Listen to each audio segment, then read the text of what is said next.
baby to 100 years old is after only and only one thing, and that thing is happiness. However, there is a problem. The problem is that we face obstacles and challenges in our life.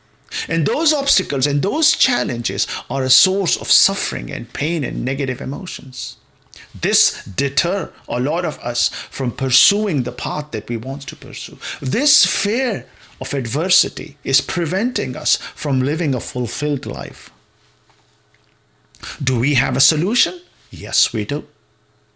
We have a tool, a weapon against adversity, against challenges. And that is resilience. Resilience gives us this ability to fight adversity, to fight challenges, and pursue the path we want to pursue. Before I talk about resilience, before I discuss the strategies and tactics of resilience, I think it's important that we understand the basic phenomenon first. Particularly, we need to understand emotions. Where are they coming from? What's the purpose of emotions? In order to understand emotions, we need to understand what's the purpose of our brain. What is this thing doing in our skull? That's very, very important for us to understand. Understand.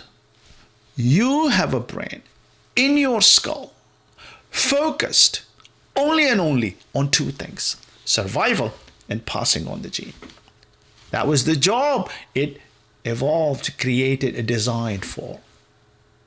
It is focused, it is obsessed with these two objectives: survival and passing on the gene.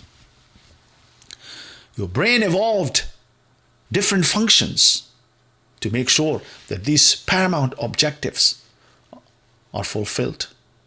So imagine a platform on which these two pillars are standing. That platform consists of drives and motivation and instincts. These are the function the brain evolved. Initially, we had some basic functions like eating and sleeping and sex, just basic survival and passing on the gene or reproduction functions. However, because the environment is complex, because we humans in particular, we became social beings, that required the evolution of more complex motivations and desires and drives. For example, in the case of us human beings, we have this desire for status, which is attached to survival and reproduction. We have this desire to be loved, this desire to be liked, this desire to socialize, this desire to form a group, a desire to make money, the drive to build houses and big houses. All those drives evolved to fulfill these two objectives. They can be attached to those two pillars. Now, the brain needed to find out if these objectives are met or not. So it evolved a mechanism, a language called emotions.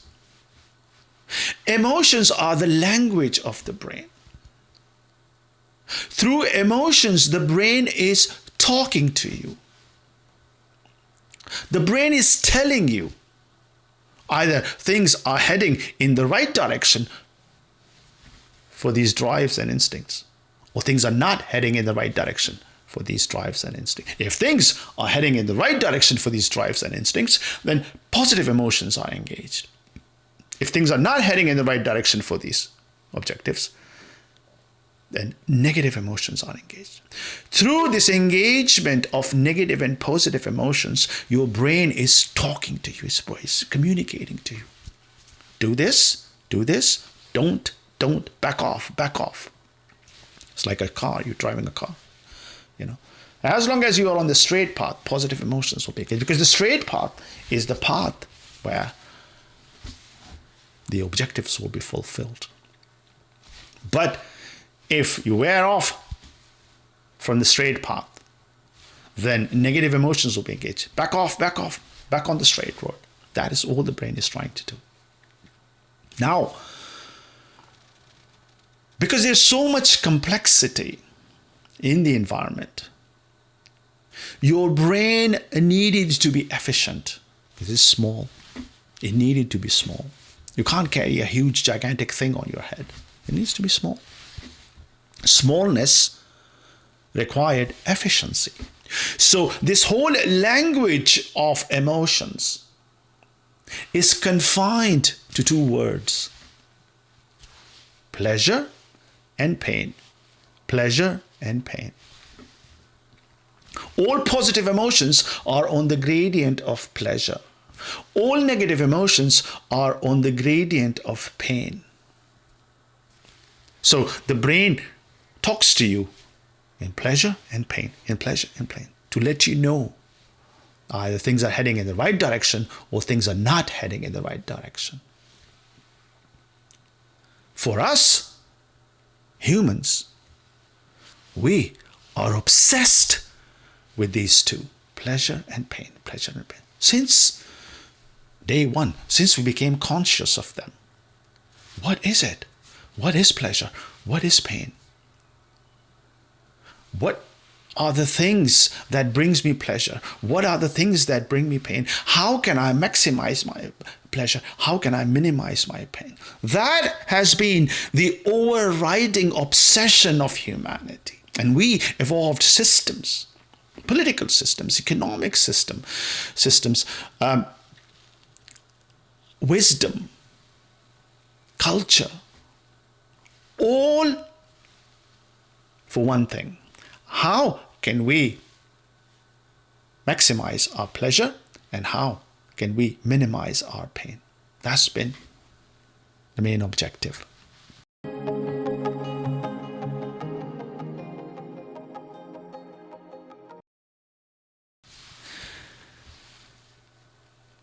In the context of happiness, two philosophical schools are quite dominant.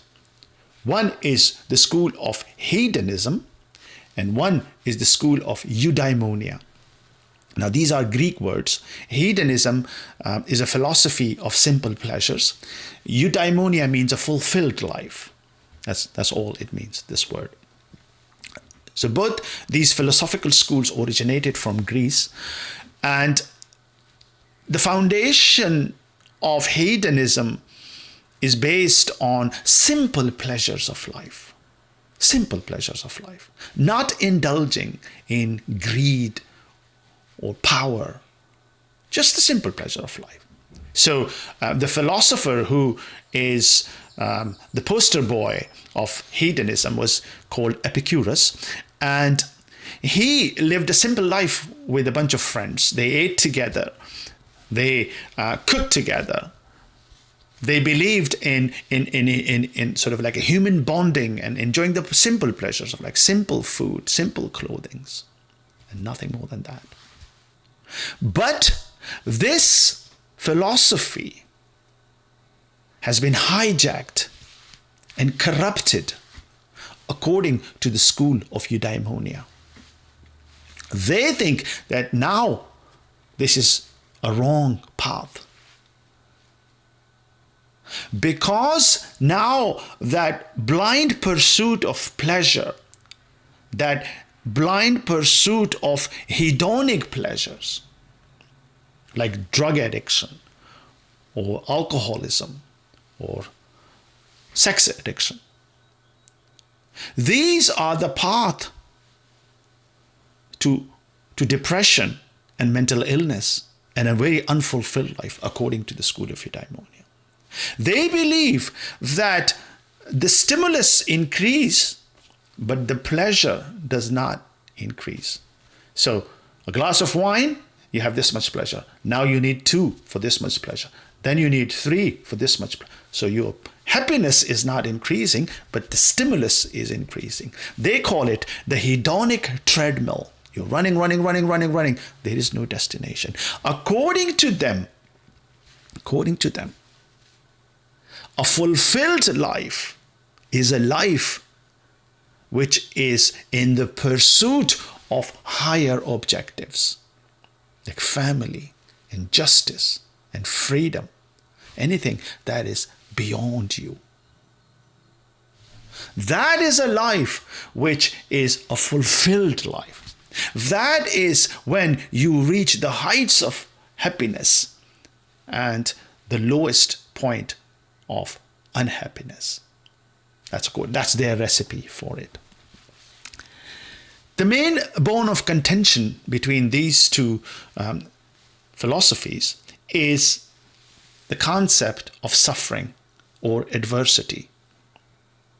So the school of hedonism, they are running away from suffering. They are running away from pain. They say, no. All I want is pleasure, pleasure, pleasure all the time.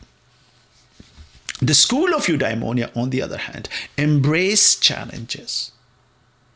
They consider challenges a normal part of the pursuit of a fulfilled life. They see it as an essential element, a critical element which makes happiness possible. For them, there is no happiness without it. So they have systems or solutions of how to deal with the suffering rather than just avoiding suffering. Now, the question is, one, why do we need to suffer? And B, do we have the resources to deal with suffering? These are the critical questions.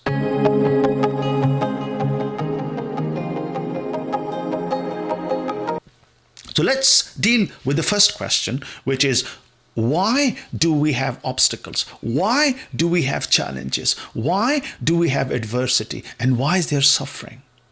Okay, I'll go back to day one. According to evolutionary biology, on day one, life started with a tiny bacteria. Now, when that bacteria started life on planet Earth, the Earth was not very happy. It didn't welcome that bacteria. The Earth told the bacteria, "We don't here. I never invited you. Now that you're here, and if you want to thrive and if you want to flourish, don't expect anything from me. I won't change anything for you. I'm going to follow my cycle. I'm going to throw wind, I'm going to throw heat, and I'm going to throw cold. That's not something I'm going to change for you. If you can adapt, be my guest. Place is yours. But you need to adopt. I'm not doing anything for you." So on day one, the bacteria is faced with an adversity.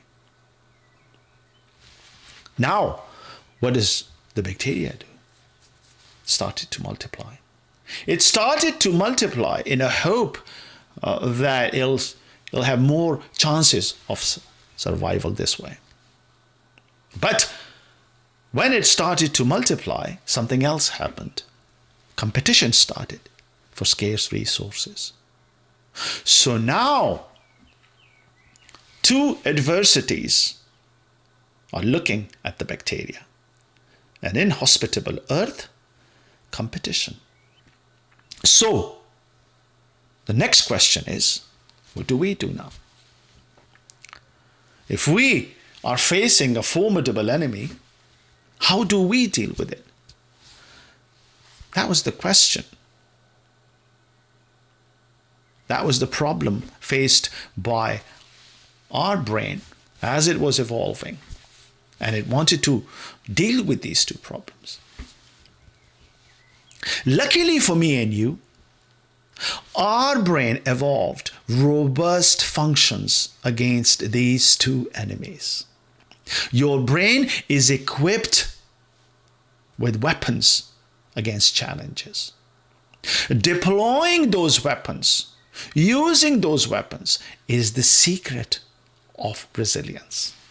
What are the neurobiological roots of those systems which enable us to fight these two enemies? which give us this capacity of resilience, so needed for a happy and fulfilling life. I hope that I equip you with enough knowledge and I give you enough tools so that you can embark on this journey of fulfillment.